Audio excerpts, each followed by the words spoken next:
ఈరోజు ప్రజాశక్తి పేపర్లో వచ్చిన వార్తలను చూద్దాం. ప్రైవేటుకు ఆరోగ్యశ్రీ అట బీమా కంపెనీలకు అప్పగింత పీపీపీ విధానంలో మెడికల్ కాలేజీలు. మంత్రివర్గ సమావేశంలో కీలక నిర్ణయాలు. కేబినెట్ సమావేశం జరిగింది. ఆ రాష్ట్ర కేబినెట్లో కొన్ని నిర్ణయాలు తీసుకున్నారట. అవి ప్రజలకి మేలు చేసే నిర్ణయాలా, లేదు అంటే ప్రజలపైన ప్రైవేటు పేరుతోని వేటేసే కార్యక్రమాలు, అంటే ప్రైవేటుకి ఇచ్చి వేటేసే కార్యక్రమాలు. డాక్టర్ వైఎస్ రాజశేఖర రెడ్డి 2007-8 సంవత్సరంలో ముఖ్యమంత్రిగా ఉన్నప్పుడు ఆరోగ్యశ్రీని పెట్టిండు. అద్భుతమైన స్కీమ్ అది. దేశంలో ఎక్కడా లేదు ఈ స్థాయిలో. దేశమే ఆ రోజు మన ఆంధ్రప్రదేశ్ వైపు చూసింది. గుండె ఆపరేషన్లు, డబ్బులు లేనోళ్ళు, పేదవాళ్ళు గుండె జబ్బు వచ్చిందంటే చనిపోయే పరిస్థితి. దీనికంటే ముందు, ఆరోగ్యశ్రీ కంటే ముందు ఇక అనివార్యం చనిపోవడం తప్ప వేరే మార్గం లేదు. అట్లాంటి పరిస్థితులలో ఆరోగ్యశ్రీ తీసుకొచ్చిన తర్వాత కొన్ని లక్షల మంది గుండె ఆపరేషన్లు ఒక పైసా ఖర్చు లేకుండా కార్పొరేట్ ఆసుపత్రులలో ఆపరేషన్లు చేసి వాళ్ళని బతికించారు ఈ ఆరోగ్యశ్రీ స్కీమ్తో. ఆ రోజు ఉన్న ప్రభుత్వం అక్కడ నుంచి కంటిన్యూషన్గా ఈవెన్ రాష్ట్రం విడిపోయిన తర్వాత కూడా 2 తెలుగు రాష్ట్రాలు అదే ఆరోగ్యశ్రీని అమలు చేస్తున్నాయి. పేర్లు ఏది మార్చినప్పటికీ. పక్కనున్న తెలంగాణ రాష్ట్రం కూడా రాజశేఖర్ రెడ్డి ఏ స్కీమ్ పెట్టిండో దాన్నే పెట్టింది, ఆరోగ్యశ్రీ, రాజీవ్ ఆరోగ్యశ్రీ అని. కానీ ఇక్కడ చేంజ్ చేశారు. ఇప్పుడు ఎన్టీఆర్ హెల్త్ ట్రస్ట్ అనేది పెట్టారు. సరే, ఏది పెడితే పెట్టారు. దాన్ని తీసుకుపోయి ఈరోజు ప్రైవేట్కి అప్పచెప్తుంది. దానికి ఒక ట్రస్ట్ ఉంది. ఆ ట్రస్ట్లో ప్రభుత్వం కొంత అమౌంట్ డిపాజిట్ చేస్తుంది. ఆ డిపాజిట్తోనే ఆరోగ్యశ్రీ మొత్తం నడుస్తూ ఉంటుంది. దాన్ని లేదు ఇట్లా కాదు, ఇక మనం ఈ ప్రైవేటు ఇదంతా మనం గవర్నమెంట్ డిపాజిట్ చేయటం ఏం లేకుండా ప్రైవేట్కి అప్పచెప్దాం. ప్రైవేట్ ఇన్సూరెన్స్ కంపెనీలకి ఇస్తున్నారట ఆరోగ్యశ్రీ స్కీమ్ని. ప్రైవేట్ ఇన్సూరెన్స్ కంపెనీలకి మరి ఆ పాలసీ ఎవరు పే చేస్తారంటే గవర్నమెంట్ పే చేస్తారట. ప్రస్తుతానికి ప్రజల తరపున స్టార్టింగ్లో గవర్నమెంటే పే చేస్తుంది. దాని తర్వాత ఒక 2-3 సంవత్సరాల తర్వాత లేదు ఇక మా పాత్ర అయిపోయింది, మీరు పే చేసుకోవాలని చెప్తారు. చెప్పే కార్యక్రమం మనం క్రాప్ ఇన్సూరెన్స్లో చూస్తున్నాం. ఇది జరగబోతుంది. అది కూడా ఏంటి, 2.5 లక్షల వరకు అయితే ప్రైవేట్ ఇన్సూరెన్స్ కంపెనీలు ఇస్తాయట. 2.5 లక్షలు దాటితే మళ్ళా ఈ ట్రస్టే ఇవ్వాలి. ఇవన్నీ మెలకలు పెట్టి కూర్చుంటున్నారు. దానికోసం నిన్న కేబినెట్ సమావేశం జరిగింది. ఏం ప్రైవేటు ఇన్సూరెన్స్ కంపెనీలు ఇవ్వగలిగిన సర్వీసు మన ట్రస్ట్ ఎందుకు ఇవ్వలేదు? ట్రస్ట్ దాదాపు 15 సంవత్సరాల నుంచి రాజశేఖర్ రెడ్డి ఉన్నప్పటి నుంచి 16-17 సంవత్సరాల నుంచి ఇస్తున్నప్పుడు, ఈ 2 తెలుగు రాష్ట్రాలు అమలవుతున్నప్పుడు, ఈరోజు చంద్రబాబు నాయుడు గారు వచ్చిన తర్వాతనే ఆరోగ్యశ్రీని ఎందుకు నడపలేని పరిస్థితి, ఎందుకు ప్రైవేట్కి ఇవ్వాలి? ఒకవేళ అందులో ఏమైనా లోపాలు ఉంటే సరి చేసుకోవాలి కదా. ట్రస్ట్కి ఇంకా కొన్ని అదనంగా డబ్బులు కేటాయించాలి కదా. ఇదంతా ఏంటంటే ప్రైవేటు పేరుతోనే ప్రైవేటు కంపెనీలను ఎంకరేజ్ చేయడం. ఇప్పుడు ఆల్రెడీ బకాయిలు ఉన్నాయి నెట్వర్క్ ఆసుపత్రులకి, ఇంకా బకాయిలు పెరుగుతూ ఉంటాయి. ఇదంతా మనం వదిలించుకునే కార్యక్రమం చేస్తున్నట్టు అనిపిస్తుంది. వేటు వేయబోతున్నారు ఆరోగ్యశ్రీ పైన. 2.5 లక్షల వరకు ప్రైవేటు కంపెనీలు భరించుతాయి. దాని తర్వాత మళ్ళీ ట్రస్ట్ ఏంటి, ఎన్ని మెలకలు? ప్రైవేట్ కంపెనీలు చేయగలిగిన పని ప్రభుత్వం ఎందుకు చేయలేదు? అంటే మీరు నడపడానికి ప్రభుత్వాలు కావాలి, మీరు పరిపాలించడానికి ప్రభుత్వాలు కావాలి, యంత్రాంగం కావాలి, ఆఫీసులు కావాలి. కానీ మీ పిల్లలు చదువుకోవడానికి ప్రభుత్వ స్కూల్ పనికిరావు, మీ మీ మీ కుటుంబ సభ్యులు చూసుకోవడానికి ప్రభుత్వ ఆసుపత్రులు పనికిరావు. పేదలకు ఇచ్చే ఆరోగ్యశ్రీకి సంబంధించి ప్రభుత్వం పెట్టుకోదు, ప్రైవేట్ వాళ్ళకి అప్పచెప్పాలి. కానీ మీరైతే గవర్నమెంట్ నడపాలి. ఇది ఈరోజు నడుస్తుంది. మొత్తానికైతే రాష్ట్ర ప్రభుత్వం ప్రతిష్టాత్మక పథకం ఆరోగ్యశ్రీ ఎన్టీఆర్ వైద్య సేవా ట్రస్ట్ను ప్రైవేట్ సంస్థలకు అప్పగించనున్నారు. ముఖ్యమంత్రి చంద్రబాబు నాయుడు గారి అధ్యక్షతన సచివాలయంలో గురువారం జరిగిన మంత్రివర్గ సమావేశంలో ఈ మేరకు నిర్ణయించారు. ఈ సమావేశంలో తీసుకున్న నిర్ణయాలను విలేకరులకు వివరించిన సమాచార పౌర సంబంధాల శాఖ మంత్రి కొలుసు పారసారథి ఈ విషయం తెలిపారు. ఆరోగ్యశ్రీ, ఆయుష్మాన్ భారత్ పథకాలు కలిపి ఏంది, కలుపుడేంది, హైబ్రిడ్ ఏంది, ఇవన్నీ ఏంటంటే తప్పించుకునే కానీ. ఇప్పుడు దేశంలో అంతా ఆయుష్మాన్ భారత్ అమలవుతుంది. పక్కనున్న తెలంగాణ రాష్ట్రంలో ఆరోగ్యశ్రీ అమలవుతుంది. ఎక్కడికి వచ్చేటలక ఇటు కలిపి అటు కలిపి అన్నదాత సుఖీభావ ఇదే చేస్తారు. అన్నదాత సుఖీభావలు ఏం చేశారు?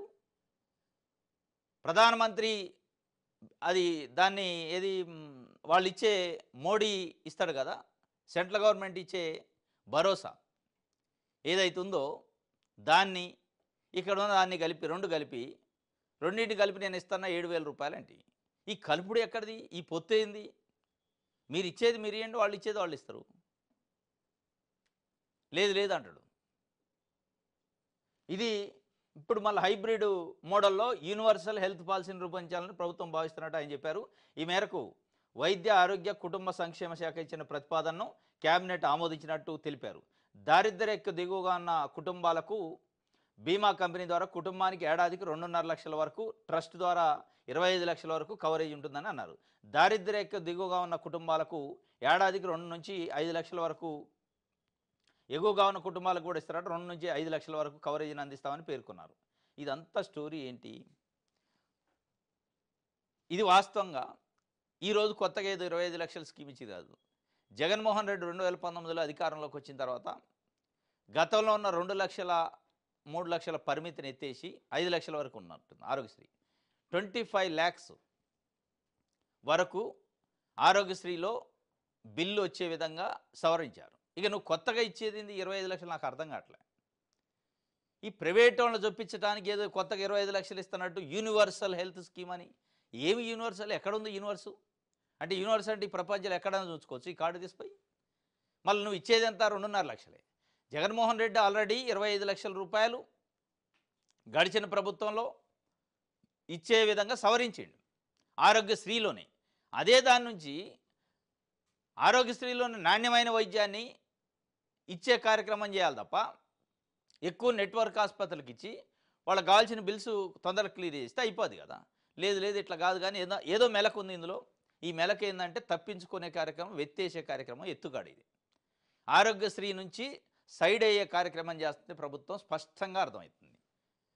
కొద్ది రోజులు ప్రైవేట్కి ఇస్తారు, 1 or 2 years, 2.5 లక్షల వరకు ప్రైవేట్ వాళ్ళు చూసుకుంటారు, మిగతాదంతా ప్రభుత్వం చూసుకుంటుంది అంటారు. అసలు అయ్యేదే వాళ్ళ క్యాలిక్యులేషన్ ప్రకారం 95% రోగులు ఎవరైతే ట్రీట్మెంట్ చేసుకుంటున్నారో 2.5 లక్షల లోపే ఖర్చు అవుతుంది. ఆ 5%లో ఒక 2-3% ఒక 15 లక్షల వరకు అయింది, 5 లక్షల వరకు అవుతుందట. మిగతా ఇంకో 2% 15 లక్షల వరకు అయింది. అయ్యేదే అంతే. ఆల్రెడీ జగన్మోహన్ రెడ్డి 25 లక్షలు ఇచ్చిండు. దాన్ని అట్లా ఉంచి ఈ మెలకలు, ఈ టారిఫ్లు, ఇక్కడికైతేనా ఇక్కడికైతే ఈ పంచుకోటాలు, పంపకాలు, పొత్తులు, ఆయుష్మాన్ భారత్ ఇందులో కలుపుడు, ఇవన్నీ ఏంటిది? ఇది కాకుండా ఉన్నది ఉన్నట్టు ఆరోగ్యశ్రీ నుంచి ప్రైవేటుకు అప్పచెప్పే కార్యక్రమాన్ని ఆపాలి. వన్స్ ప్రైవేటుకు అప్పచెప్పడం స్టార్ట్ అయింది అంటే ఇక దాని తర్వాత ప్రభుత్వం తప్పించుకుంటుంది, బయటకు వస్తుంది. బయటకు వచ్చేసి ఇక మీరే పే చేసుకోండి అనే పరిస్థితి వద్ద మళ్ళీ దాన్ని చాప కింద పెట్టే కార్యక్రమం చేస్తారు. దీంతోపాటు ఇంకా కొన్ని కీలక నిర్ణయాలు తీసుకున్నారట. ప్రైవేట్ కంపెనీలకు భూములు అప్పచెప్పడం. ప్రతి క్యాబినెట్ మీటింగ్లో ప్రైవేట్ కంపెనీలకు భూములు అప్పచెప్పేదానికి ఒక ఎజెండా, ఒక పాయింట్ ఉంటుంది తప్పనిసరిగా. ఇవన్నీ సైడ్ ఉంటాయి. ఆ పాయింట్ లేకుండా క్యాబినెట్ మీటింగ్ ఉండదు. నిన్న కూడా అయింది. ప్రైవేట్ కంపెనీలకు భూముల కేటాయింపుకు మంత్రివర్గం ఆమోదం. ఇవి నిన్న జరిగినాయి. వీటితో పాటు మెడికల్ కాలేజీలు జగన్మోహన్ రెడ్డి ఉన్నప్పుడు తీసుకొచ్చిన 17 ప్రభుత్వ మెడికల్ కాలేజీని తాత్కాలికంగా ఒక 10 మెడికల్ కాలేజీలు పీపీపీ పద్ధతి అట. పీపీపీ అంటే ఏంది? Private public partnership. అయిపోయాయి, ప్రైవేట్ని తీసుకొచ్చిండు. దాంట్లో కూడా ఆరోగ్యశ్రీలు ఎట్టయితే తీసుకొచ్చారో ఇక్కడ కూడా ప్రైవేట్ని తీసుకొచ్చి ప్రైవేట్కి అప్పచెప్పే కార్యక్రమం. ప్రధానంగా ఒక మార్కాపురం, ఆదోని, పులివెందుల ఈ కాలేజీలు గతంలో ఎప్పటి నుంచో చర్చ నడుతుంది. దానికి నేను క్యాబినెట్లో పెట్టారు. లేదు అన్నారు. మొన్నటి వరకు ప్రైవేట్కి అప్పచెప్పట్లే. ఆ తప్పుడు ప్రచారం, ఉక్కుపాదం మోపుతాం, ఫేక్ ప్రచారాలు చేస్తాను. ఏది ఫేకు, ఏది నిజం ఈరోజు బయటపడే. జగన్మోహన్ రెడ్డి ప్రభుత్వ మెడికల్ కాలేజీలను శాంక్షన్ చేసి తీసుకొస్తే మీరు వాటిని నిర్మించేదానికి బిల్డింగులు కూడా నిర్మించలేని పరిస్థితిలో ప్రభుత్వం ఉండి పీపీపీని ప్రైవేట్ వాళ్ళని జొప్పించి అందులోకి వాళ్ళ పెత్తనాన్ని ఇచ్చి వాళ్ళ లాభాల కోసం వాళ్ళకి అప్పచెప్పే కార్యక్రమం ప్రైవేట్ మెడికల్ కాలేజ్, ప్రభుత్వ మెడికల్ కాలేజీని ప్రైవేట్ వాళ్ళకి అప్పచెప్తారు. వాడు ఆగుతారా? ప్రైవేట్ వాడు వచ్చి మెడికల్ సీట్లు అమ్ముకుంటాడు. కొనుక్కున్న వాళ్ళకి కొనుక్కున్నంత. అది నాణ్యమైన వైద్యం ఉండదు, నాణ్యమైన వైద్యులు తయారు గారు, అక్కడ పేదోళ్ళకి సర్వీస్ రాదు. ఈ అల్టిమేట్గా మళ్ళీ ఎవరు నడ్డి విరుస్తున్నారంటే పేద ప్రజలు నడ్డి విరుస్తున్నారు ప్రైవేటు పేరుతోని, సంస్కరణల పేరుతోని. ఇది ఒక వార్త. కూటమి ఎమ్మెల్యేల అరాచకం అంట. అత్యధిక మంది వసూలు రాజ్యాలు అయ్యారు. ఈ రోజుల్లో ఫ్యాక్సినిజం చెల్లదు. సిపిఎం పార్టీ రాష్ట్ర కార్యదర్శి వి శ్రీనివాసరావు విమర్శలు చేసిండు. కూటమి ఎమ్మెల్యేల అరాచకాలపైన ఒక రిప్రజెంటేషన్ ఇచ్చారు నిన్న రాష్ట్ర గవర్నర్కి. వసూలు రాజ్యాలు అయ్యారంటే ఎక్కువ మంది, రాష్ట్రంలో అత్యధిక మంది కూటమి ఎమ్మెల్యేలు వసూలు రాజ్యాలుగా మారి అరాచకం చేస్తున్నారని సిపిఎం రాష్ట్ర కార్యదర్శి వి శ్రీనివాసరావు అన్నారు. సిపిఎం రాష్ట్ర కార్యాలయంలో గురువారం జరిగిన విలేకరుల సమావేశంలో సిపిఎం రాష్ట్ర కార్యదర్శి వర్గ సభ్యులు సురేందర్తో కలిసి ఆయన పాల్గొన్నారు. ఈ సందర్భంగా మాట్లాడుతూ వారు కార్పొరేట్ కంపెనీలకు ఏజెంట్లుగా ప్రజలను బెదిరిస్తూ కాలం చెల్లిన ఫ్యాక్షనిజం భాష వాడుతున్నారని విమర్శారు. గొంతులు కోసే ఫ్యాక్షనిజం భావజాలను ఎవరూ సహించరని అన్నారు. ప్రజాప్రతినిధులుగా ప్రజల సంక్షేమం కోసం పనిచేయాల్సిన ఎమ్మెల్యేలు వారిని బెదిరించి దోచుకుంటున్నారని తెలిపారు. సుగాలి ప్రీతి తల్లి గురించి జనసేన నాయకులు అన్యాయంగా మాట్లాడుతున్నారని, 2017లో ఈ ఘటన జరిగిన సమయంలో పవన్ కళ్యాణ్ గొంతు చించుకొని ప్రచారం చేశారని, ఇప్పుడు మౌనంగా ఉండటం తగునా అని అడిగారు. ఇది సిపిఎం పార్టీ సంబంధించిన బృందం పోయి గవర్నర్ని కలిసింది, కంప్లైంట్ ఇచ్చారు. అంటే ఎమ్మెల్యేల పైన ఇప్పుడున్న కూటమి ఎమ్మెల్యేలు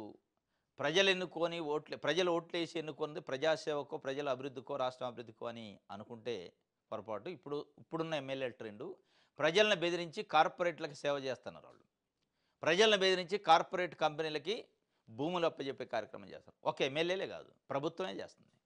డైరెక్ట్గా government of Andhra Pradesh cabinet meeting పెడితే ప్రతి క్యాబినెట్ మీట్లో కార్పొరేట్లకు ఎట్లా సేవ చేయాలి, కార్పొరేట్ కంపెనీలకు ఎట్లా భరోసా ఇవ్వాలి, కార్పొరేట్ కంపెనీలకు ఎట్లా ప్రజల భూముల్ని రాష్ట్ర ప్రభుత్వ భూములను అప్పచెప్పాలనే దాంట్లో ఒక ఎజెండాలో ఒక అంశం ఉంటుంది తప్పనిసరిగా. ప్రభుత్వ నిర్ణయం ఉన్నప్పుడు కింద ఉన్న ఎమ్మెల్యేలు ఏముంటారు, అదే ఉంటారు. ఇది ప్రజాశక్తికి సంబంధించి